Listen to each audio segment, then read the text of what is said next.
ఇంకా తనకి తాను ఎంత కీడు తెచ్చుకుంటాడంటే చాలా తొందరగా పతనమైపోవడానికి మార్గం ఏది అంటే ఈ రెండు పెనవేసుకోవడానికి అవకాశం ఇవ్వడమే జీవితంలో. ఈ రెండు పెనవేసుకోవడానికి అవకాశం కానీ ఇచ్చేశాడా పడిపోతాడు. మీరు చూడండి, అందుకే సాధారణంగా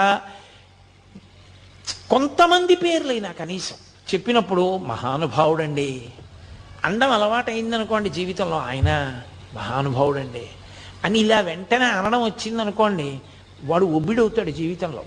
అంటే ఆయన పేరు గుర్తొస్తే వీడికి అహంకారం వదిలేస్తుంటుంది. ఆయన ఎంత గొప్పవాడు అని మనసులో స్ఫురణకు వస్తుంది. వాడు పాడైపోతాడు అనుకున్నప్పుడు మీరు వెళ్ళి కనీసం ఆయన పేరు చెప్పచ్చు. ఏమిరా ఇన్ని చెప్తావు, పరమాచార్య ఇలాగే చెప్పారా, పరమాచార్య ఇలాగే ప్రవర్తించమన్నారా అన్నారనుకోండి, వాడు వెంటనే నాదస్వరం ఊస్తే పాము తగ్గిపోయినట్టు తగ్గిపోతాడు.